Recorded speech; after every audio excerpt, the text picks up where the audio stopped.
ایک گاؤں میں ایک باپردہ خاتون رہتی تھیں جن کی ڈیمانڈ تھی کہ شادی اس سے کریں گی جو انہیں باپردہ رکھے گا۔ ایک نوجوان اس شرط پر نکاح کے لیے رضامند ہو جاتا ہے۔ دونوں کی شادی ہو جاتی ہے۔ وقت گزرتا رہتا ہے یہاں تک کہ ایک بیٹا ہو جاتا ہے۔ ایک دن شوہر کہتا ہے کہ میں سارا دن کھیتوں میں کام کرتا ہوں، کھانے کے لیے مجھے گھر آنا پڑتا ہے جس سے وقت کا ضیاع ہوتا ہے، تم مجھے کھانا کھیتوں میں پہنچا دیا کرو۔ بیوی راضی ہو جاتی ہے۔ وقت گزرتے گزرتے ایک اور بیٹا ہو جاتا ہے جس پر شوہر کہتا ہے کہ اب گزارا مشکل ہے، تمہیں میرے ساتھ کھیتوں میں ہاتھ بٹانا پڑے گا۔ یوں وہ باپردگی سے نیم پردے تک پہنچ جاتی ہے اور تیسرے بیٹے کی پیدائش پر اس کا شوہر مکمل بے پردگی تک لے آتا ہے۔ وقت گزرتا رہتا ہے یہاں تک اولاد جوان ہو جاتی ہے۔ ایک دن یوں ہی بیٹھے بیٹھے شوہر ہنسنے لگتا ہے۔ بیوی سبب پوچھتی ہے تو کہتا ہے کہ بڑا تو پردہ پردہ کرتی تھی، آخرکار تیرا پردہ ختم ہو گیا، کیا فرق پڑا؟ پردے اور بے پردگی کا زندگی تو اب بھی ویسے ہی گزر رہی ہے۔ وہ بولتی ہے کہ تم ساتھ والے کمرے میں چھپ جاؤ، میں تمہیں پردے اور بے پردگی کا فرق سمجھاتی ہوں۔ شوہر کمرے میں چھپ جاتا ہے۔ عورت اپنے بال بکھیرے رونا پیٹنا شروع کر دیتی ہے۔ پہلے بڑا بیٹا آتا ہے، رونے کا سبب پوچھتا ہے، کہتی ہے تیرے باپ نے مارا ہے۔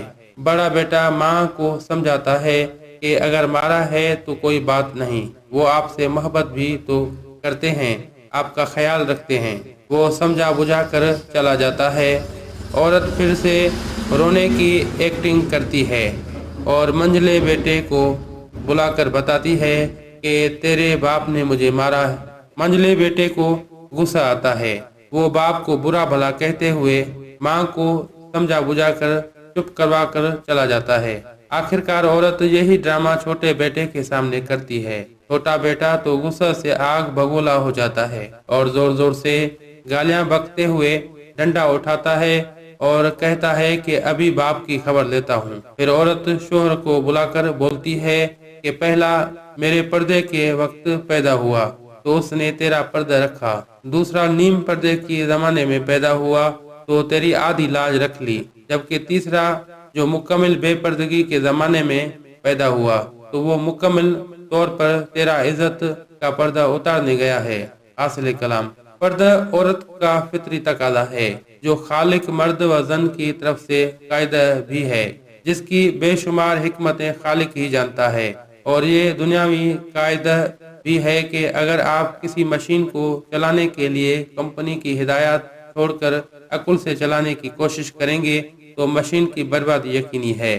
یہی وجہ ہے کہ جو لوگ مغربی دنیا یہ تجزیہ عورت کی آزادی کر چکی ہیں، ان سے پوچھو کہ آج وہاں ریپ کا تناسب کیا ہے، ان کے معاشرے میں ماں بہن بیوی بیٹی کو کیا مقام حاصل ہے، اور پھر وہاں کی اولادیں اپنے والدین کے ساتھ کیا سلوک کرتے ہیں، یہ بھی کسی سے پوشیدہ نہیں۔ اور مشرقی معاشرے میں آج بھی ماں بہن بیوی بیٹی کو کیا مقام حاصل ہے اور ہمارے معاشرے میں عورت کس قدر محفوظ ہے، یہ بتانے کی ضرورت نہیں۔